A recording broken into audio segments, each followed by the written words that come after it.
believe, but after months of work, we are finally sitting here with our first episode of the rise of women's football. I'm incredibly happy to be part of this project, but I'm even happier that you are. To grow women's football, we need to know what's happening in the industry. Our first guest today is Dr. Holger Blask, Chairman of the Management Board of the DFB. Welcome. Happy to have you here today. How are you? Thank you for having me.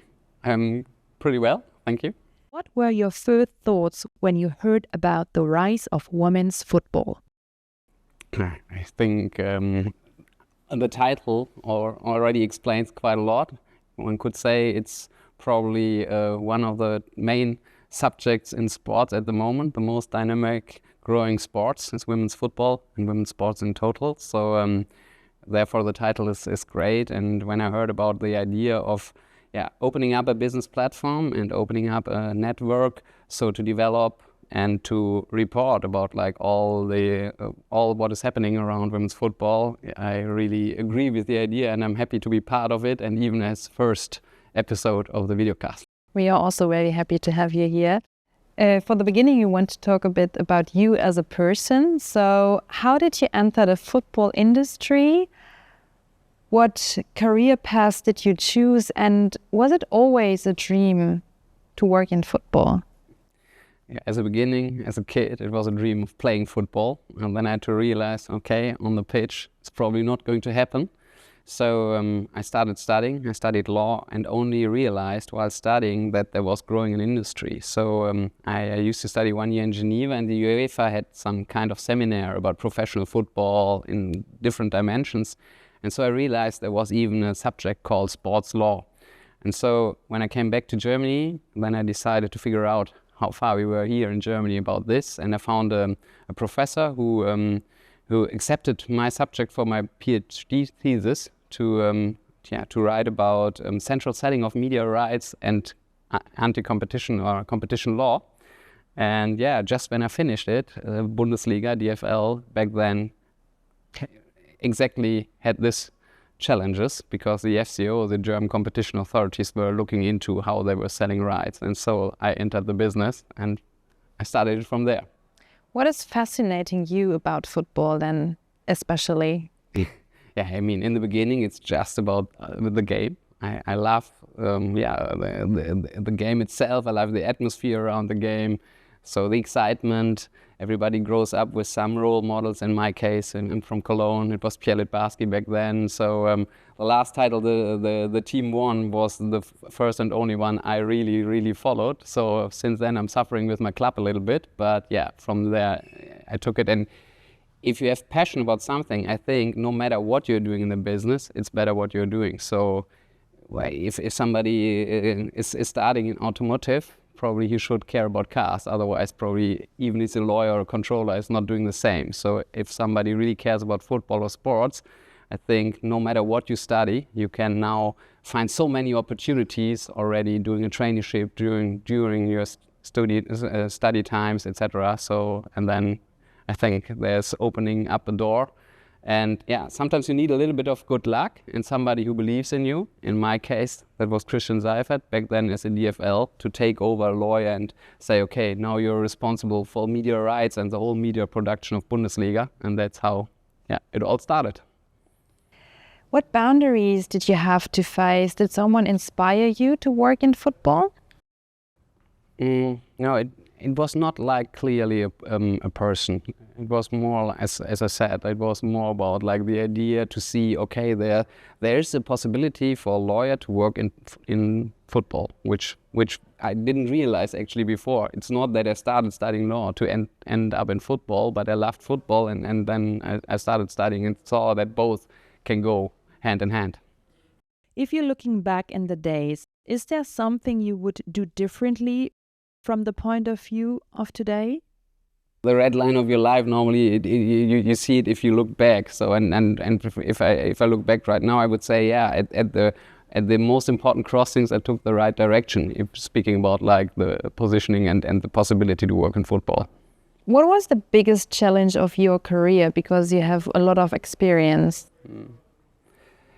I think as for many of us, it's related to COVID actually, because when the pandemic kicked in, we were shortly before selling the media rights again for Bundesliga, but from one moment to the other, we did not even play. So we had to renegotiate with all the broadcasters of Bundesliga back then, media contracts, and all the teams were relying on the money still coming in. Besides, we were not playing anymore, and we were preparing to sell even for 4 more years. And how could you have like a reliable product when you didn't show that you were playing at the moment? So the discussion and all the discussions with politics and making the Bundesliga start again, and at the same time negotiate everything with the partners, that was probably so far the biggest challenge in my professional career.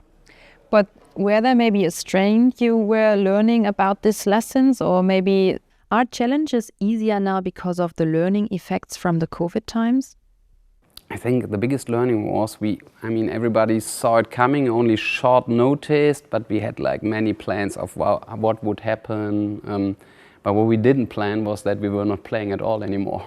So probably the best learning out of it is that, even the unexpected can happen, and that you can still deal with it and develop a plan to come back. So probably that is the biggest learning out of it. So do you have cases now for times maybe there's another pandemic coming, or do you have this? I think it's not a copycat situation, because it was so unforeseen. But to have a setup and the belief that the strength is there to solve even such a problem, that's probably the outcome out of it. And sure, many things have changed a little bit. You are more prepared for, as the whole society is, for working from different places, etc. But I don't think hopefully there's not another pandemic like this for us, but probably there would be different challenges compared to the last one then. We are here because the rise of women's football, so let's talk a bit about women's football in general. How did you experience the development of women's football internationally through the years? It depends a little bit on which time framework we are talking. Do we start 50 years ago when we just came from prohibition and it was again allowed to play? Do we talk about the golden 2000 years for German women's football with winning twice the World Cup? Or do we focus rather on, let's say, the last 4 to 5 years? And that's probably what we should for today, even speaking about the time we have probably to talk about it. It falls a little bit together with my change of job from DFL to DFB, and took over with that one also the responsibility for not only the women's national team, but for women's Bundesliga and also women's FA Cup. When I started, we had a contract with Telecom back then, but it was part of more, let's say, the third division and other media rights. So not even every match, only 2 per match day were displayed in pay TV back then. So there was no reliability to the product. Nobody would know if you are a supporter of, let's say, Wolfsburg or Munich perhaps, but Frankfurt or Cologne, whether you would be displayed as live match on a Saturday. So fans would not find a promise on where to find their own matches. So compared from there, what we did, we invested in the media product, just making sure that every match is going to be produced and then therefore displayed on the channel. That was first step of visibility. Then many things kicked in. The Euro in England was such a success and the German team played very well. So there was a completely different kind of interest to women's football. And at the same time, it happened like in many European countries, like in England itself for sure, but also Spain and the US, we all know. So there we found another dynamic. And with that one, we developed a strategy back then called FF27 with actually 4 major dimensions. One is to make more girls and women play football. One is to have a broader reach on digital and TV. Third dimension is making more women go to work in football. And altogether that and it was heading, actually, why was it called 2027? Because we wanted to host the World Cup 27. Now it's going to be hosted in Brazil. Good luck to them, and hopefully we are going to compete there as we did with the men's. It was quite successful in 2014. But you applied for hosting an European. That's it. And now we focus on 2029, because I think having the vision of hosting such a tournament as we saw it with the men's in the summer always makes it easier to develop together with politics, with society and economy, a field like football in this case, than women's football. And we figured it out even with the when we applied for 27, that so many sponsors were taking this into account as well. And happily, out of not only of the 27 but of the whole dynamics, there's quite much support. I mean, we all know that Google Pixel, for example, went into German football and only on women's football, so covering the women's national team and the women's league, even as a naming sponsor. So, and that's just one example for what happened in the last couple of years there. If you set up the agenda for 2027, what would you say? Which part did you already succeed, or where are you? Like when the loading is like 100%, on which step are we now? Thing is, the positive answer is many of the goals and objectives we wanted to reach, we already succeeded in, because we said, okay, we are going to double reach within 5 years, which back then was an ambitious goal, but it happened only 2 years later. But we don't stop there, so we just raise the bar right now and try to develop it further. So, and we are not stopping in 27. So now we are discussing internally what is the focus, probably rather to 30-31, and then it has to be combined with the 29 goal of hosting the tournament. But it's not only related to hosting a tournament. We want to develop the league by itself into an economic ecosystem, a little bit like the rise of women's football here, so that it is really, right now clubs and DFB are investing into women's football, and we want to make it an ecosystem where, like in other sports, the clubs and the players, for example, are earning from the system.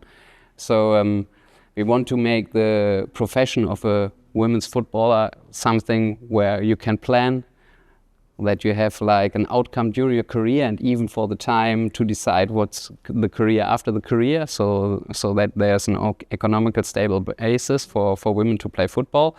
And we want to develop the media product, the infrastructure, we want to develop the training facilities, and that's all very ambitious, and we need quite some investments and therefore it is not the task you can do only out of yourself, but you have to develop together with the clubs, you have to develop it with strong partners, with media business, and there we are at the moment.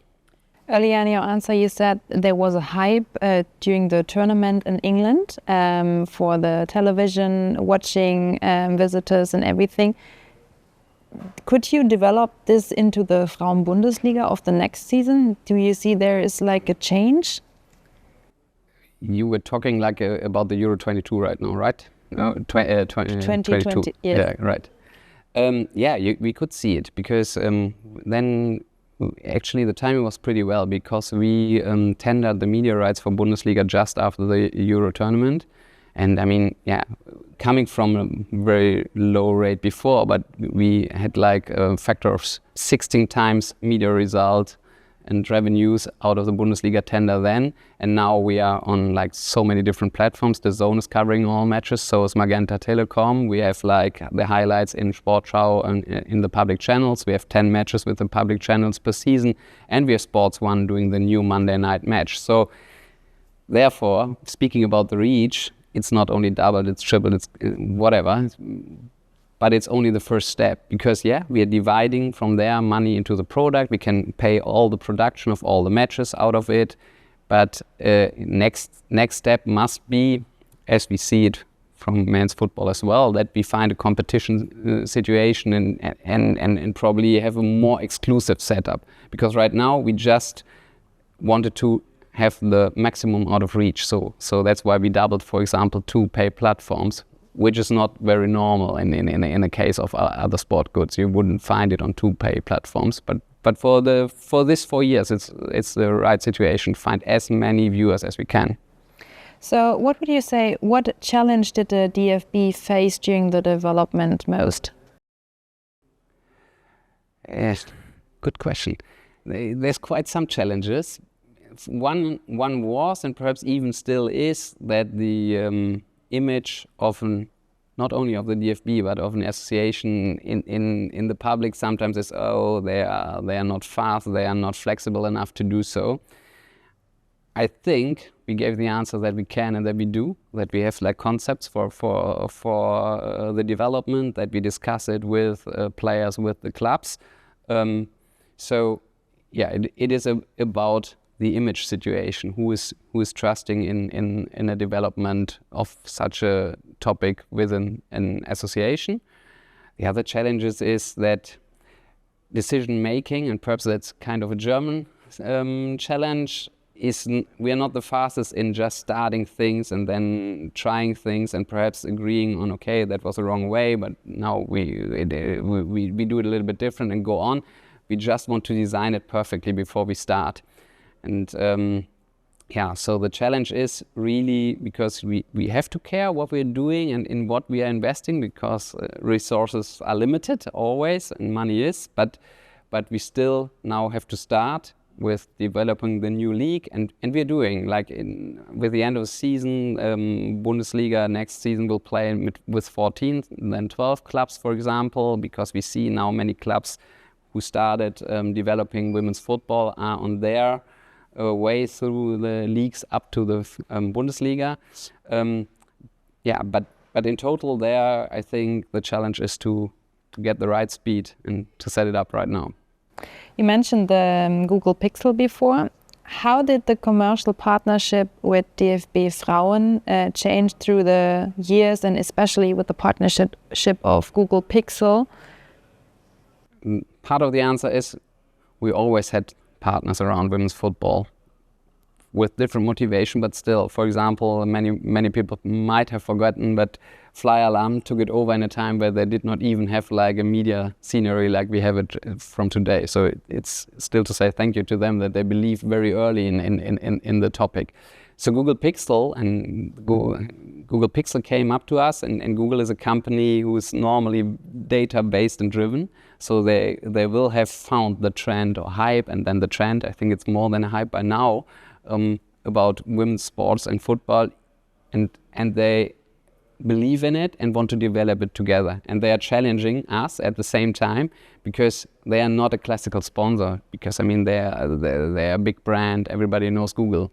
So for sure they have objectives like selling more of Google Pixel phones at the end of the day, but they want to develop the whole scenery together with us, and they changed about sponsoring quite a lot. So they are part of the strategy to have the maximum of reach. So they are sending content creators to matches. They have like very specific things we can include into the media product as well. So it's not just displaying it on some boards, but it's really developing the story together with them. And so especially in the international setup, because we are selling Google Pixel Bundesliga also to international markets, it helps us because the name Google is well known almost over the whole world. So yeah, it helps us being a strong platform, a strong partner there. So would you say that there is a commercial strategy you are going to follow with them? Also, there's also a commercial strategy, yes. Can you explain it a bit? Yeah, I mean, they are not doing it as kind of sponsor only because for societal reasons, because it's women's football. It might be part of strategy to focus and have role models, women role models also for Google. But for sure, at the end of the day, they have a commercial strategy, as I said, for Google Pixel, selling more mobile phones, and using the emotional platform of football and the specific emotional platform of women's football for their brand image. So that's clearly a commercial strategy as well. But having said this, they are really focusing by heart on it, because for Google it wouldn't be a problem of money to buy another property. So they really took out, I think from the data that we're reading, the development of women's football and then women's football, especially in the German dimension, that is a partnership where they wanted to go into, and they started with the national team and then just decided very shortly after, okay, we are taking over the whole dimension, we are taking the league as well. So yeah. If we are not just looking into the Frauen-Bundesliga, so also looking to England or the US, progressing so much faster in sporting, e-commerce and media-wise. So what would you say, why? I would say, first of all, it's not that much faster because, but the starting point is always a little bit different. There's quite some cultural differences in football in England and especially in the US and in Germany. So England, for example, they started a couple of years ago and increased like the regulation, what you have to fulfill to participate in the Premier League, so that some of the former women's football clubs had to drop out because they couldn't fulfill. So what they, as a result, they have the big brands in this league. They even abandoned for a couple of seasons relegation and promotion. So they had a closed shop system, which was good to develop the league, but which is completely against every traditional belief in football in Germany. And I think we really couldn't implement it like this, and nobody wants to, because we want to have an open system with like clubs like Essen or Potsdam who are not related to a licensed club from Bundesliga Men's at the moment, to have the chance for them to be part of the system as well. Or Victoria Berlin, completely different approach, for example. But you have to promote like sporting merits. For sure, it's easier if it's Arsenal and Chelsea, etc., to establish a good media contract in the beginning. On the other side, sometimes it's very German to see only the negative things about us. We were speaking about COVID before. The 1920 season was finished in Germany as the men's season was on the pitch, because we had the same concept that we developed for the men. DFB took it over for the women. The season in England wasn't finished. So we just see, okay, they had big brands, they have a big media contract, but I think we have at least the same effort in women's football. And with the new media contracts, the difference in media revenues is not that high there. But having said this, there will be the next contract for every league, and there might be some shifts again. And England is doing it pretty well with highlight matches. They have lots of spectators in there. Concept is not that much different to Germany, but perhaps they're doing a little bit different. On the other hand, we have a club like FC Cologne, not very successful in women's football so far, but being record holder of the last 2 seasons with almost twice 40,000 people in the stadium there for a Bundesliga match. So I can't see that much of a difference there, even though the approach is different. And then again, looking to the US, yes, I mean the media contract there is a different dimension, but completely not comparable, because like closed shop system with number of investors, which is completely not in line what we are doing with also the 50+1 rule, which also exists in German football for women's football.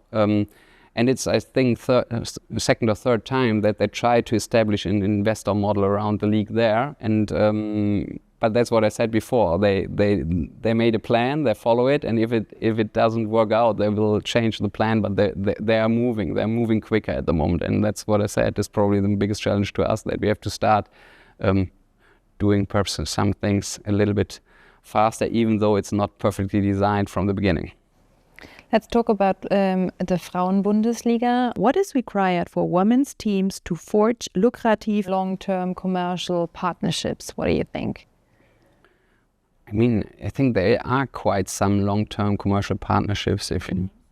Like Munich with Allianz, or like on our level with VW, they are a partner for both dimensions, men's and women's, at the same time. So for the league, Telekom is involved, like for example in Cologne with a club, are doing the media rights with us. We have innovative partnerships which are also invested in men's football, like EA doing like all the computer games and esports section there.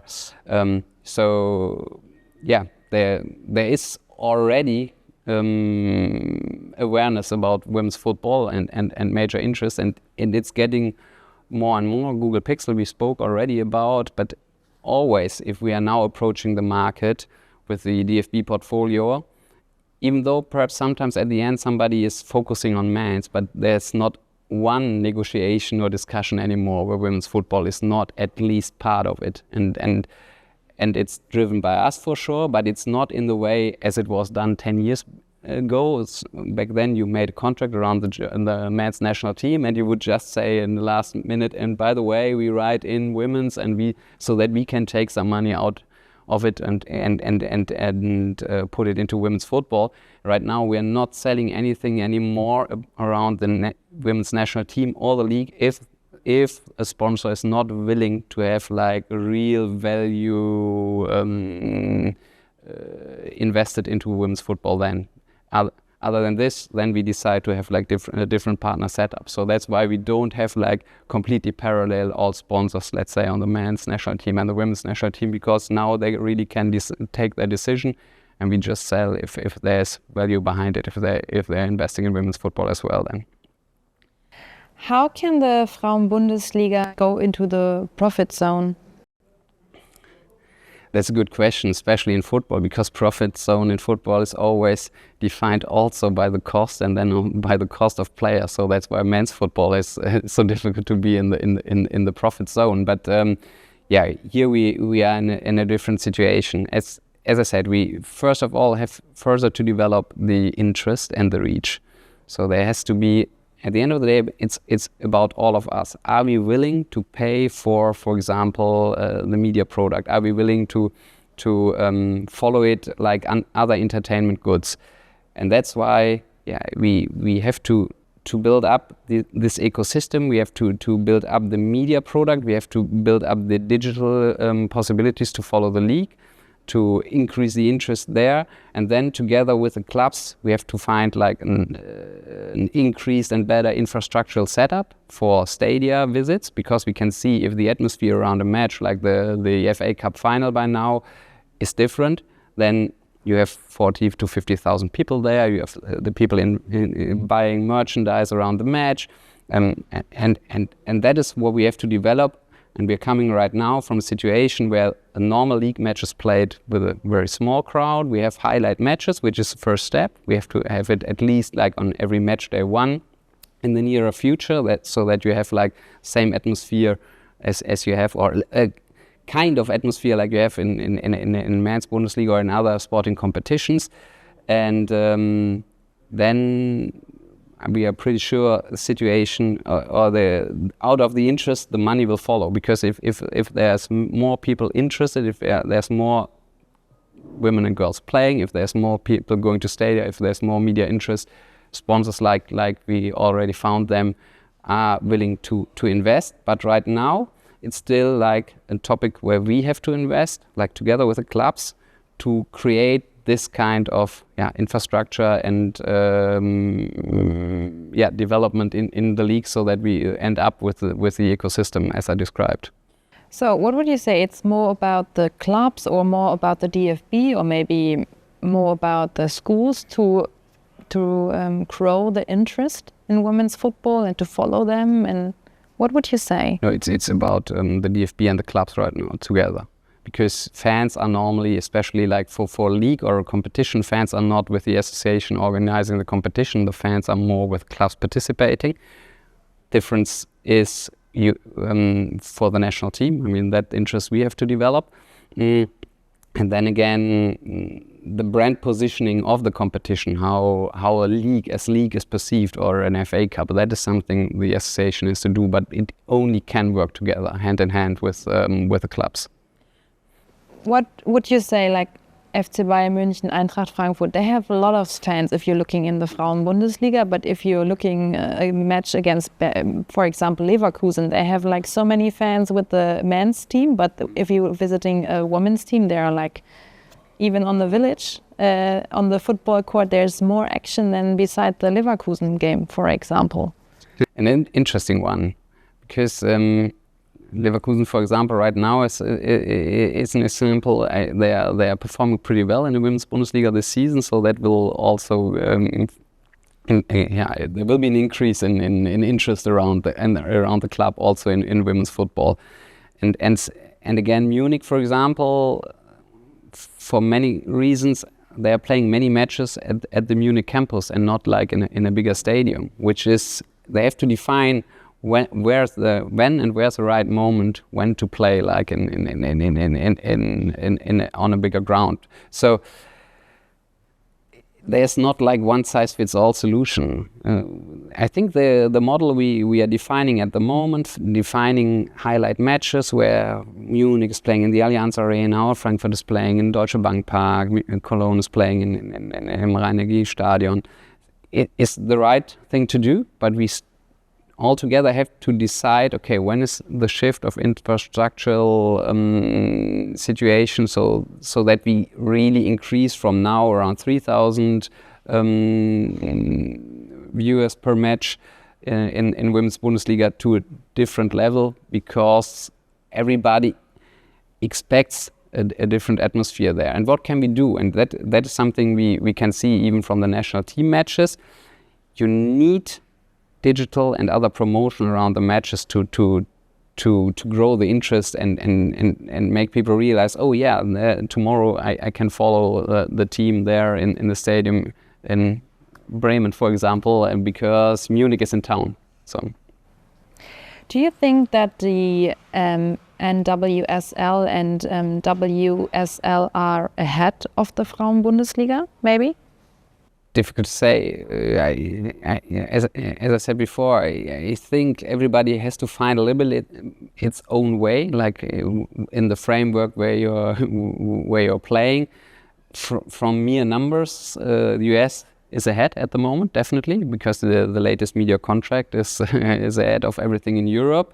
With England, I mean, we are shortly behind them, and a little bit before Spain, if you're just talking about media revenues, but it's not something where you just can say, okay, it's great, there we want to be. You see that it's a comprehensive challenge, and to give answers to develop, as I said, the whole system. And there's probably things we can learn from the US. Other things probably we are not going to take over. And as I said, the other thing is the belief in our own strengths, and not only just seeing, okay, they have something more, we are doing something wrong, but just taking out the right conclusions, what's next step here. So, and I think we are on a good way. We are discussing with clubs a very comprehensive plan in developing the whole Women's Bundesliga in the nearer future. And hopefully we are getting to results so that we can establish the new setup before we are going to market with the next media rights cycle. That is still 1.5 years to go. So, but within this time, we have to define what the setting of Women's Bundesliga would be then for at least the next 4 to 5 years. And that is probably one of the most interesting things we have to discuss within the next couple of months. Are we producing a copy of men's football and moving into the same direction, losing closeness to the fans and authenticity?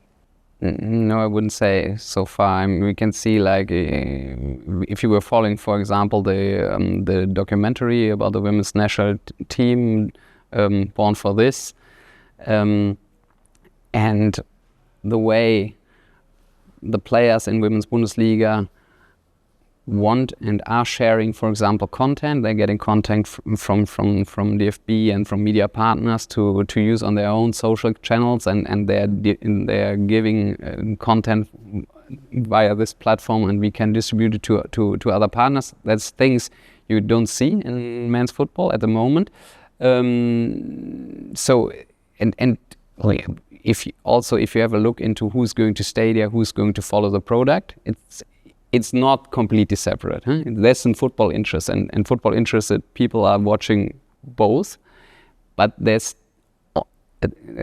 still like a kind of a different target audience group, more family related, etc., to women's football, and that is something that's a strength and that we are going to develop. On the other hand, there will be some things, if the interest in a player, in a women's player, are growing as much as it is with the men's, probably there will be some reflexes parallel to what we see with the men playing there. But we are not trying to just copy what we have with men's football into women's football. But some elements, definitely what we have learned about, if something around the media product, for example, to follow a match is very good for men's football, why shouldn't we take it over? So it's not a yes or no. It's something you have to develop, like or to find your decisions. Or make your decisions on very specific point on how you want to develop them. Mercury 13 and Kiniska, for example, are taking over women's football clubs. What is your opinion on multi-club ownerships? Yeah, multi-club ownership is I think is always a topic where you have to be very careful about, because we have to protect the sporting integrity. But that's why they would normally take over clubs in different leagues, so that there's not direct competitive moment between them. We have a very specific regime in Germany with the 50+1, which is there in place. So I think what they're doing and what they're trying to develop, like football on this dimension on the club level, is interesting to follow. It's probably not the first idea we are looking into it. So as I said before, we try to have an open league to like all kind of different models, be it like Potsdam or Essen, traditional women's football clubs. We are happy to integrate more and more of the big brands from men's Bundesliga also with their women's clubs into the league, and there's even new models like Victoria Berlin on their way. Let's see how they are playing with it. So I don't have like I wouldn't say we need like a development like Mercury 13, but on the other hand, if they are finding a way with our regulations and supporting one of the clubs, we invite them to also invest into German women's football for sure. You mentioned Essen and Potsdam. Do you think that these clubs will be there if the development continues like this? I mean, for sure they have some challenges, as long as it is kind of an investment, and it might be easier to invest for a men's Bundesliga club into women's football, which then might be an advantage for them. On the other hand, the idea at the end of the day, no matter where in Germany, is probably not to invest for a long time still money into women's football, but to have, like as you said, like a league where there's benefits and profits for the clubs and for the players. So the exciting question is probably,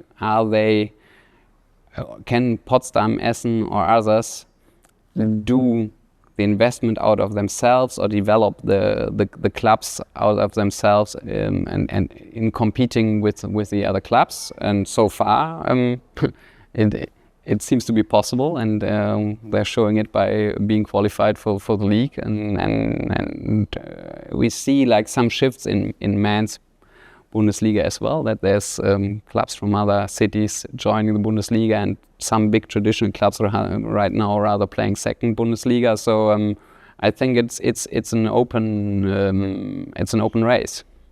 Okay. Currently, the Frauen-Bundesliga is still a non-profit business, according to ZDF research. The clubs are wishing a separation of the league from the DFB. Will this solve the profitability issue? What are the risks of this separation? As far as I'm informed, they are not planning it. So far, we are, as I said, we are openly discussing with them what's the fields of investment, how are we going to approach it, and governance is one thing. The question is, will you have a governance model, for example, within the context of DFB, or perhaps at a later stage outside. But right now the discussion is within the context of DFB, where the clubs and their representatives are related into decision-making processes, or at least in kind of a supervisory board. So that would be comparable to, for example, DFL, or also like basketball Bundesliga, because even all those constructs, may it be handball, ice hockey, basketball, and football, are regulated a little bit different. So there's some discussions how this could look like, but at the moment, with the synergies we have, like marketing the media rights, for example, etc., with the team which is doing it also for FA Cup, for national team, etc., or sponsoring as well, and organizing the competition, etc., there's quite some synergies. If you would separate immediately, it would cost the clubs even more than it does right now, and so there's so many times the example of DFL 20 years ago, and since I worked there for 14 years, I mean, I'm really in good terms with DFL, but I can say back then the Bundesliga clubs were separated, and they left with, I think, something back then it was still Denmark, or just switched to Euro, but with 400 million in turnover right now, and the problem was financial stability of the FA back then. So right now, if the Women's Bundesliga would be separated completely, since the DFB is investing in it every year, so the result for the clubs to have a profitable business would be even more difficult, because the situation would change in that way. But that's not the only thing. I think right now, the way we develop together a business plan, and like focusing on what fields we want to tackle, building up training camps like we know it for men's football, but for youth football there, developing the media product, developing together infrastructure, and developing the league on a total basis, like in the international sphere, in the digital sphere. They have not a completely different strategy than us, so it's not the discussion either you or us, but it's rather about what is the next step to take and what are we going to invest there. So and therefore, as I said, I think we have to define the governance model and also the fields of action for the next couple of months, and then we see where it goes. And the other discussion is probably one which is more interesting from a media perspective, to say, oh, they want to break away. There's a discussion going on around this, but I'm speaking with them like on a regular basis and didn't receive this answer so far. Topic of the past year that is discussed are women in football. Why aren't almost any women hired as CEOs and or board members of football clubs? What can be done to change this? Would a woman quota solve this problem? Yeah, but we don't have a quota, but in the FF27 we said, okay, our objective would be having at least 30% on all various levels in the FA, and like different organizations, women in position. We are not yet there, especially not on C-level positions, etc. So aren't the clubs. I mean, it's definitely an interesting task, and the diversity helps to develop the whole system and the whole FA. And we're not talking only about women's football there. Would quota be the right solution in developing it? I doubt it, but I can see if a system doesn't reach an objective without means like quota, that the discussion will probably will increase on this topic as well. So what we are doing right now, and as you said, we had some different forums there, so-called female brilliance in the DFB, opening up opportunities to women like on different levels, and gaining interest in joining the football industry. So that is what we're doing right now. And I can tell you from my own experience, I hired for the strategy department, etc., and was sometimes even focusing on applications, on women's applications. But there were sometimes positions where it's really hard to find somebody who then really tries to apply for the job. And that is something we have to work on. Are we marketing in employer branding in the right way to find women to really join the industry? It's one of the challenges we have to tackle as well. What is the percentage of women working at DFB? Yeah, if you take it over all levels, I think we are closely around the 30% already. But if you look to head of directors, C-level, then we are less than that. What is your forecast for women's football business? And what is the DFB strategy to stay one of the best nations and most attractive leagues in the world? Easy one. So first of all, the forecast we always have to speak about till when. So I think, and there's quite some studies from two circles. The WHU University made some studies that probably, that the forecast to develop women's football till 2031 would be from a turnover moment, right? Tom speaking about, I think, one season ago, from 25 to 30 million per year to at least within the next 5 years to double or 0.5 turnover of the league. And that is probably something because then we would have another cycle of TV rights, etc. And I mean, if you even would double there, I think that is a profound basis. Let's put it like this. We have to do some things right to get there, but it's not out of reach. And what is the DFB strategy to stay one of the best nations and most attractive leagues in the world? Yeah, that's based on the action plan we're developing together with clubs, because you have to start making as many girls playing football as you can, and you have to develop like an infrastructure for training camps that you have out of all this hopefully football enthusiastic girls on the pitches, that you have like elite players at then in 2 years' time or in 3 years' time in a league of 16 clubs, and develop a second division as well, so that you have training camps all around Germany. And then to develop also, for sure, like on the elite level for the national team, the talent that you are competitive and winning titles, even with the clubs and with a national team, which again it gains interest, and you have the role model, so that again more people are going to play. We are doing it on the FA's side for the national teams. We are developing a new under 20 and now even a new under 23 team to compete on all levels. We see quite some talent there. We now have a shift once again with the A national team, because some players like Alex Popp left the pitch there. But we are still looking forward to the Euro next year in Switzerland, and Christian Wöck is developing a good team, which is for the next couple of years.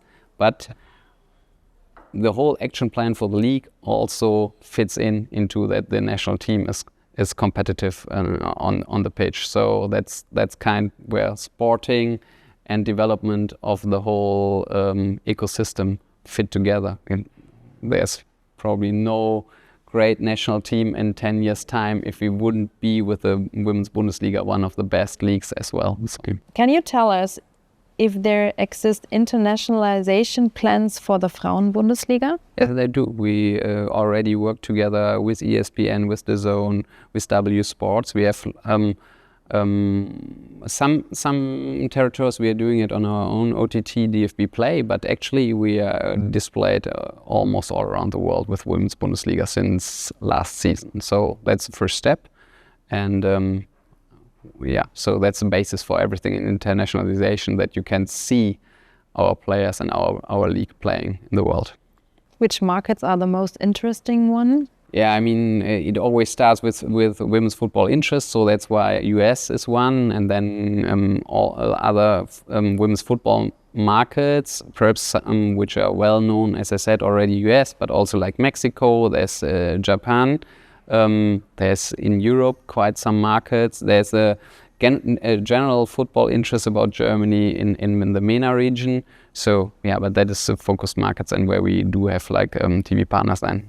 Does these markets change in the last years, or what would you say? They change in a way that the interest, perhaps beside the US, because the US is specific, because women's football was almost always bigger than men's football, because they are so much more successful with the women's than with the men's. But in general, that women's sport and women's football is dynamically developing itself, like in so many markets and regions. Like, yeah. How was the Google Pixel deal realized? I mean, there's quite some exchange between Google and us for the last couple of years. I mean, because of the YouTube platform, we have a strong YouTube channel, and we even displayed women's league matches before internationally via YouTube, etc. But also like with men. So we were talking to them at different occasions, and around then, shortly after the Women's Euro, we once again had talks, and as I said, that time they came up with their market knowledge and saying, okay, we see strong development in women's football. Let's talk about what we can do together there, and that's how we started developing it. And it was actually, sometimes you have to negotiate and talk for years until you have a contract or a common plan, but this was done very quickly. I think from the first meeting they joined us on the campus to signing the contract was perhaps 2 months. That's pretty quick, yeah. That was pretty quick. What, for the last question, how and where would you like to see women's football in 5 years? Yeah. Especially talking about women's Bundesliga, I would love to see like an open competition of then 16 clubs where you have different title holders out of the last 5 years. So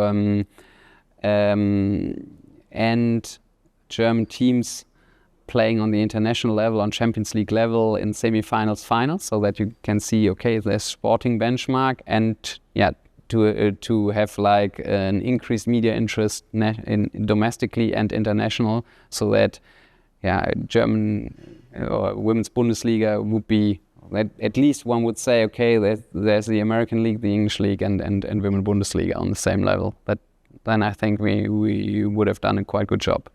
Thank you so much for your expertise and insights. Thank you for listening.